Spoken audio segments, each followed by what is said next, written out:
सलाम। हेलो। आवाज काफी स्लो है नजमा जी आपकी।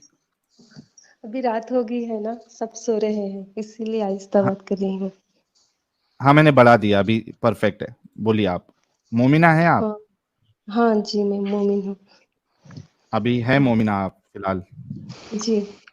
तो अच्छा। मेरी जिंदगी अच्छी खासी चल रही थी, तो आपकी वीडियो सुन सुन के अभी मैं कंफ्यूजन में हूँ। खराब हो गया। अच्छा। हाय हाय हाय हाय हाय। अच्छा, तो आप तो जो मोमिना थी या मोमिना है नहीं भी नहीं, या हूँ पहले? मैं मोमिन हूँ। अच्छा, मोमिना है। तो हाँ, कितना फॉलो करती है आप इस्लाम को? तो मैं जॉब करती हूँ, तो मेरी हम्म। जॉब से पहले मैं 5 वक़्त नमाज़ नमाज़ पढ़ती थी। तो हम्म। अभी मैं जॉब कर रही हूँ, मुझे मुझे उतना वो वक़्त नहीं मिलता नमाज़ पढ़ने के लिए, लेकिन मेरे घर पर सारे 5 वक़्त की नमाज़ पढ़ते हैं। जरा आयतुल अच्छा। कुर्सी अत्तहियाती सुना दें, जरा पता लग जाए। अत्तहियातु लिल्लाहि वस्सलातु वत्तय्यिबातु अस्सलामु अलैका अय्युहन नबी रहमतुल्लाहि वबरकातुहू वस्सलामु अलैना अला इबादिल्लाहि सालिहीन। मैं डर रही हूँ, मुझे ठीक तरह से पढ़ना नहीं आता। नहीं ठीक है जी, पास है कोई नहीं, पास है। कोई नहीं। हुक्म करें। तो आपको क्या टेंशन क्या हो गई है हमारी वीडियो देख के?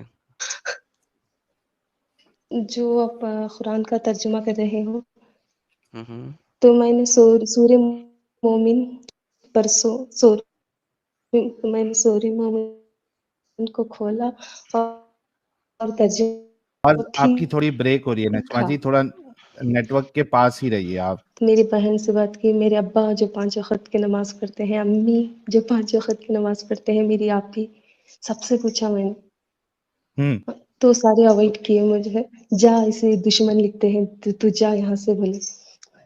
अच्छा, और जवाब मेरी नहीं जो दिए? बहन नहीं, जो मेरी बहन डॉक्टर है, तो उससे भी हम्म। मैंने बात की कॉल करके, हम्म। तो बोली हर मज़हब में ड्रॉबैक होते हैं, तू इतना सर मत खा, सर मत अपना खराब कर, जो है उस पर चल, छोड़ दे अब, हर मज़हब में ड्रॉबैक होते हैं बोली।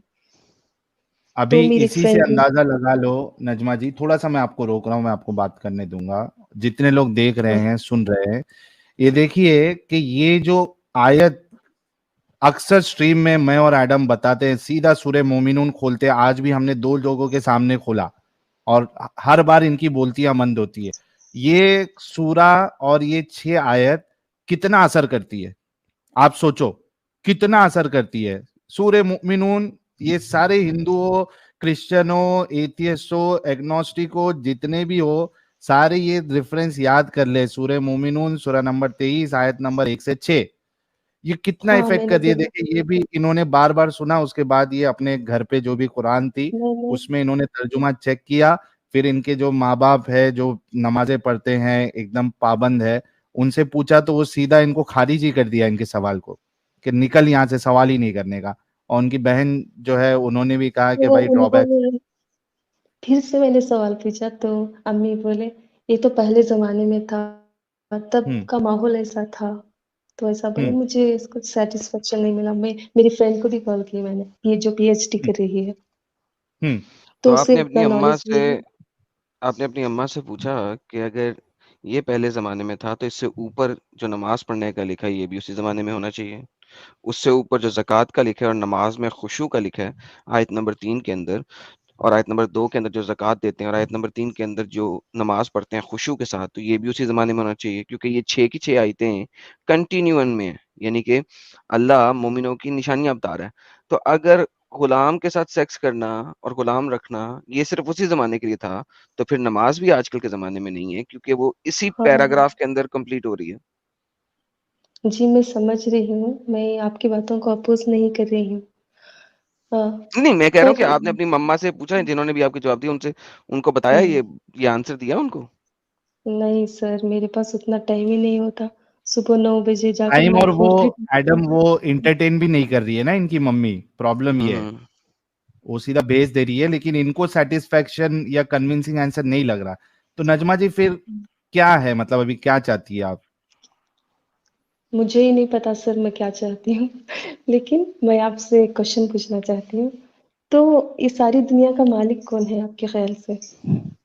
कोई भी हो सकता है, उससे क्या फर्क पड़ेगा नजमा जी? ये दुनिया को बनाने वाला कौन है? मिटाने वाला कौन है? हो सकता कोई है जो बनाया, जो मिटाया, या हो सकता हमेशा से है। उससे आपकी और मेरी जिंदगी में क्या फर्क पड़ेगा, ये बताइए। अगर आप तो स्पिरिचुअलिटी देख रही है, मैं उसका भी जवाब देता था। चलो, मेरे जैसे इंसान को रिलीजन, स्पिरिचुअलिटी ये सब की जरूरत नहीं है। अगर आप स्पिरिचुअलिटी देख रही है तो you have lot of other options, बाकी भी आइडियोलॉजीज है, उसमें आप जाके स्टडी करिए, देखिए उसमें कुछ आपको सेटिस्फैक्ट्री लगता है जिसमें इस्लाम की तरह नहीं, गंदगी ना हो। नहीं, मैं किसी और मज़हब को नहीं अपना सकती। हाँ, तो और सिर्फ स्पिरिचुअलिटी चाहिए तो आप ध्यान कीजिए। ध्यान पता है ना तो आपको, मैं ध्यान देखिए, मेडिटेशन। आप जब तक मुसलमान रहेंगी ना, आप किसी और आइडियोलॉजी को पढ़ भी नहीं सकती। आपको ये भी बात पता है, राइट? हुँ, तो आप को पहले तो यहाँ से खारिज होना पड़ेगा ना, ताकि किसी और आइडियोलॉजी को उस आइडियोलॉजी में से जाके देखें। वरना तो आप इस्लामिक आइडियोलॉजी के लेंस से ही देखेंगे ना दूसरी आइडियोलॉजी को। हम्म। सो अगर आपने किसी भी और आइडियोलॉजी को देखना है, पढ़ना है, तो पहले आपको इस्लाम के लेंस उतारने पड़ेंगे, मैंने क्योंकि हिंदू के इस्लाम के बारे लेंस जो में हैं हिंदुइज़्म जी, के बारे में थोड़ा बहुत यूट्यूब में देखा, उसमें उसमें उसमें भी ड्रॉबैक्स है। भई होंगे, लेकिन आपने पढ़ा, कोई चीज़ पढ़ लें ना जाके, यही मैं कह रहा हूँ। इस्लाम में कुरान जो है वो तो अल्लाह की किताब है ना, अल्लाह ने अपने लफ़्ज़ बाय लफ़्ज़ दिया, राइट? हाँ जी। तो लफ़्ज़ बाय लफ़्ज़ चीज़ तो गंदी नहीं ना हो सकती। हाँ जी, अब मुझे समझ में नहीं आ रहा, क्या करूँ मैं? लेकिन एग्ज़ैक्टली। लेकिन मैं टेक योर टाइम नमाज़ नजमा जी। नजमा हाँ, जी देखिए, सबसे पहली बात तो हाँ ये है ना कि इंसान को एक चीज जो गलत है उसको एक्सेप्ट करना चाहिए, गलत है, ठीक है। जी, देखिए, मैं मेरा फंडा बताता हूँ लाइफ का। अगर मैं कुछ गलत काम भी कर रहा हूँ ना, तो मैं ये समझ के करता हूँ कि यार मैं ये गलत कर रहा हूँ, एटलीस्ट मैं उसको गलत मानता हूँ, ठीक है। जी, तो जो गलत है उसको आदमी को एटलीस्ट एक्सेप्ट तो करना चाहिए कि ये गलत जी, है ना। इस्लाम का प्रॉब्लम ये है कि ये मुसलमानों को इतना कन्फाइन कर लेता है कि भाई वो गलत को गलत बोलने ही नहीं देता है। और जब आप गलत को गलत बोलेंगी तो ऑटोमेटिकली आप इस्लाम से बाहर निकल जाती है, ठीक है।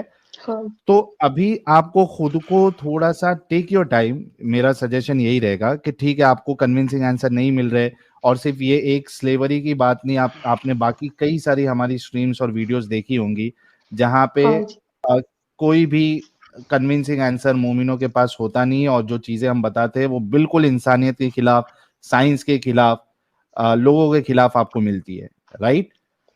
आप अपना वक्त लीजिए, टाइम लीजिए, come out of this. Once you know you have that confidence कि भाई मुझे इस मगजमारी में, इस झंझट में, इस गंदगी में नहीं रहना। क्यों? आई डोंट नो, आप ये इसका आंसर मत देना अभी कि आप मैरिड है या नहीं है। आप सोचो कि अगर आप मैरिड नहीं है और आपकी शादी किसी ऐसे इंसान के साथ हो जाती है जो कट्टर मुसलमान है एकदम, जो रसूलुल्लाह की इन सारी बातों को, इस्लाम की इन सारी बातों को मानता है, तो वो तो समझेगा कि भाई मैं अपनी बीवी को मार भी सकता हूँ, इस्लाम मेरे को इजाजत देता है। मेरी बीवी जो है वो घर पे रहना चाहिए, उसको मैं पढ़ाने के लिए क्यों भेजूं, उसको मैं जॉब करने के लिए क्यों भेजूं, क्योंकि उसके लिए बेस्ट चीज जो है वो उसका घर है। फिर वो ये सोचेगा कि भाई मेरी बीवी जो है मुझे सेक्सुअल इंटरकोर्स के लिए कभी मना नहीं कर सकती, क्योंकि फरिश्ते उसके ऊपर लानत भेजते हैं। मैं 4 शादी कर सकता हूँ, इस्लाम में कोई इजाजत देता है। अगर उसकी ये सोच ये रहेगी क्वेश्चन तो आपकी जिंदगी तो बर्बाद हो जाएगी आगे। जी, जी। सर ये क्वेश्चंस मेरे दिमाग में बचपन से आते हैं। मुझे हूरों में कोई इंटरेस्ट नहीं, ये जो हूरे आपके हैं लिए है भी नहीं हूर। आज नहीं ऐसा कुछ नहीं चाहिए मुझे, लेकिन सिर्फ़ मर्दों के लिए क्यों इतने सारे मतलब हूरे क्योंकि मतलब हर चीज़ this religion has been designed by people with by that man for male man, factor. By man हाँ, फॉर मैन। हाँ, बाय मैन फॉर मेरा एक man, very friend well said Adam. मेरा एक फ्रेंड था बुद्धिस्ट, तो वो उसने क्या बोला था वो मुझे प्रपोज़ किया था, लेकिन मैं इस्लाम में हूँ तो मैंने उसे रिजेक्ट किया। उसने कहा था तेरा मज़हब आदमियों ने लिखा है इसीलिए आदमियों के लिए सहूलतें हैं उसमें करके बोला था वो। हम्म। सही बात है, उसने सही कहा आपसे। और अभी आप जब हमारी वीडियोस देख रही हैं तो आपको ये सारी हाँ। चीजें समझ में आई होगी। हम्म, तो भाई हम तो यही कहेंगे, एडम की भी एडवाइस यही रहेगी, मेरी भी एडवाइस यही रहेगी कि आप पहले टाइम लीजिए और उसके बाद इससे निकलिए। और मेहरबानी करके स्ट्रांगली हम ये कहेंगे कि अगर आपकी शादी नहीं हुई है तो कोई मोमिन से शादी मत करिएगा, वरना जो ये आपके आजाद ख्यालात है इसकी वो बैंड बजा देगा, खत्म कर देगा, और फिर बाद में पछतावा करेंगी आप कि यार ये क्या मैंने गलती कर दी। Take your time, think and then decide. This is all what we can say. Adam, आपको कुछ ऐड करना है, you can add it. Sir you are right on spot. जी, शुक्रिया। ठीक है नजमा जी, और कोई सवाल हमारे लिए? कुछ नहीं सर, अभी पहली बार मैं अ, ऐसे बात कर रही हूँ, मुझे डर भी लग रहा है और कुछ दिमाग से जो था वो निकल गया जो। कोई नहीं, आप नेक्स्ट टाइम जो है पॉइंट्स नोट डाउन करके रखिए, जो जो आपके इसमें आता है, ख्याल में आता है, किधर बुक वीक में नोट करिए। नेक्स्ट टाइम जब आप जुड़ेंगी तो एक एक करके पूछ लेना। सर प्लीज आपसे एक रिक्वेस्ट है। जी। हेलो। हाँ या हाँ, बोलिए ना। एडम सर, मुझे अगर गलत बोली तो मुझे मत डांटिए नहीं नहीं प्लीज बोलिए आप। सर। क्या आप खौफ हो इसमें गया हिंदू यार को शामिल करके। एडम का? हाँ। जी Najma ji, go ahead go ahead. Sir आप इसमें हिंदू को मतलब हिंदू के साथ आप डिबेट मत कीजिए। हेलो। कहाँ करता है वो? तो सर एडम सर का एक यूट्यूब में एक एपिसोड भी मैंने देखा था, इसीलिए कह रही हूँ। ओके, पता नहीं किसी ने कोई कटिंग शटिंग अजीब सी डाली होगी, मैं नहीं जानता इस बात को। चलें, थैंक यू हाँ। So very much. हाँ। Okay sir, bye sir. ठीक है Najma ji, thank you so हाँ वेरी बाय। मच। और कॉन्ग्रेचुलेशन कि आप दिमागी अपंगता से बाहर निकली, दिमागी अपंगता आपकी दूर हुई। Congratulation for that, be happy, live your life. और कभी ऐसा कुछ लगे तो आप ज्वाइन करके अपना सवाल कर सकती हैं। जी sir, thank you. Thank you.